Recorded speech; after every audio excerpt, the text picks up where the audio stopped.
In this video, I will talk about why is it that we believe that enlightened beings are special and that everything they have achieved in their life is because they were gifted and not because they have worked hard to achieve it.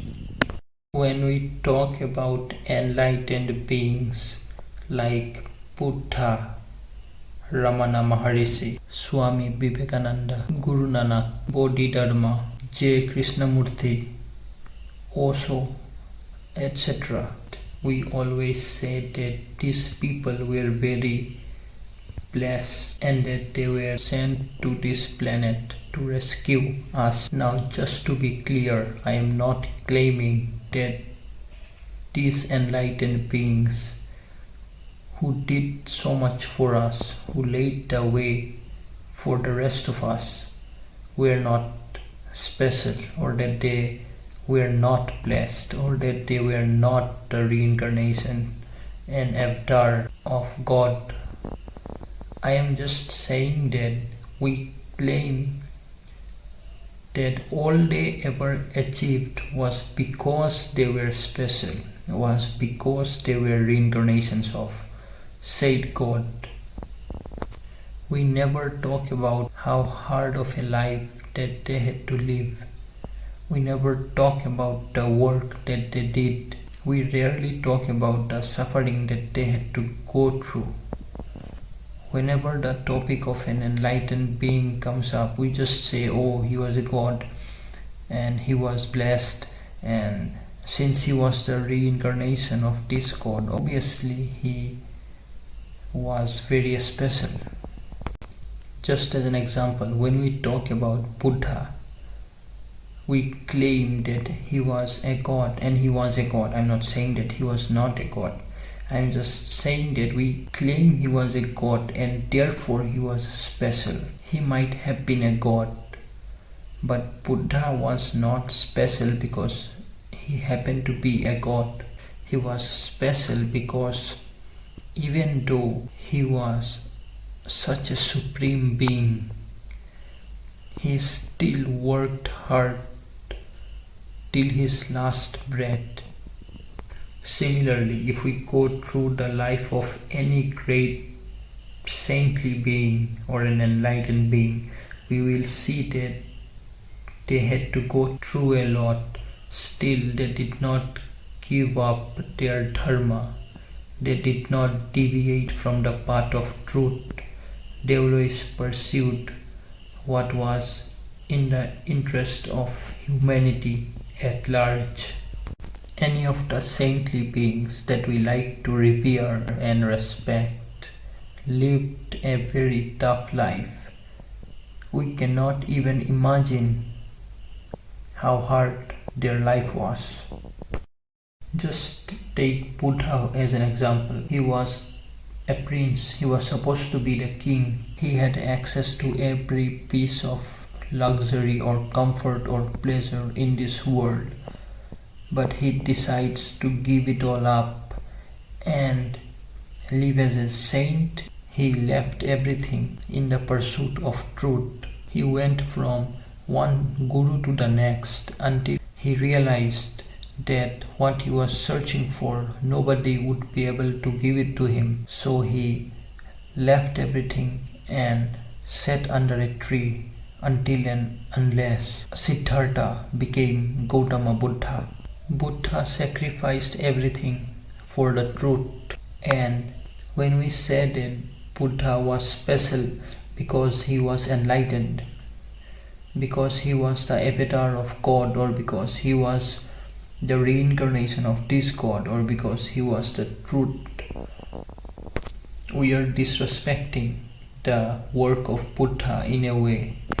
Buddha might be special, but he did not stop working hard, or he did not stop seeking the truth just because he was special. What we should learn from the life of an enlightened being is not that they are special and therefore they achieved enlightenment. We should instead learn that they achieved enlightenment because they worked hard. They were special and enlightened because they lived a life that is very admirable, and they gave up all the pleasures and attachments of the world to seek out the truth. And once they attained the truth, they are willing to share it with us. That is what makes them special. We must always keep our ego in check, because when we claim that such and such beings were enlightened and therefore obviously they achieved whatever they achieved, what we are actually saying is that since they were a special human being, obviously they achieved said greatness. Obviously they achieved the said objectives.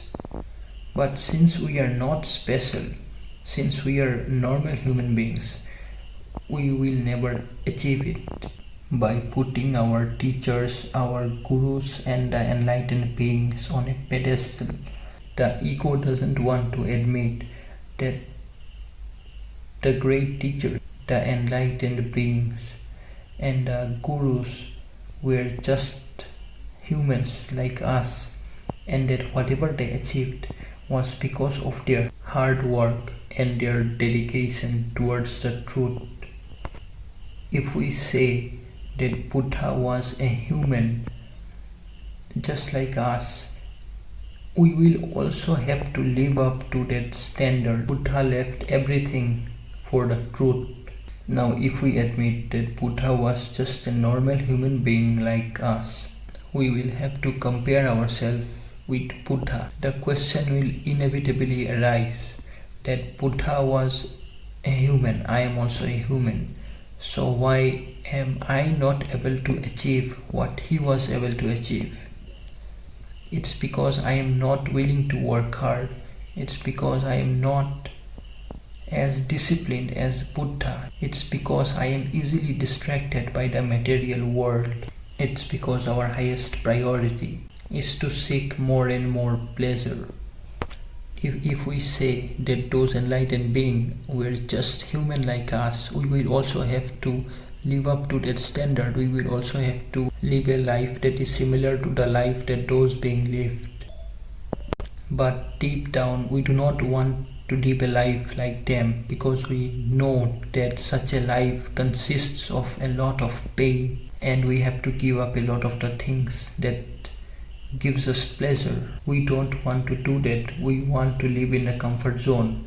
We want to live a comfortable, predictable life, following the path of those great beings will require sacrifice, and we don't want to sacrifice, because seeking the truth is not our highest priority. Seeking pleasure is. We pretend to like those enlightened beings, but if it ever comes down to living a life like theirs, we will run away. We will not be able to do it. We only like to appreciate these beings from a distance. But if it ever came down to living the life that they lived, making the sacrifices that they made, working as hard as them to find out the truth, we will not be able to handle it. We will give up. And deep down we know it, the ego knows it. So we put these beings on a pedestal and we say things like, oh, since he was special and he was already blessed, he was able to achieve such greatness. It's not because they sacrificed a lot.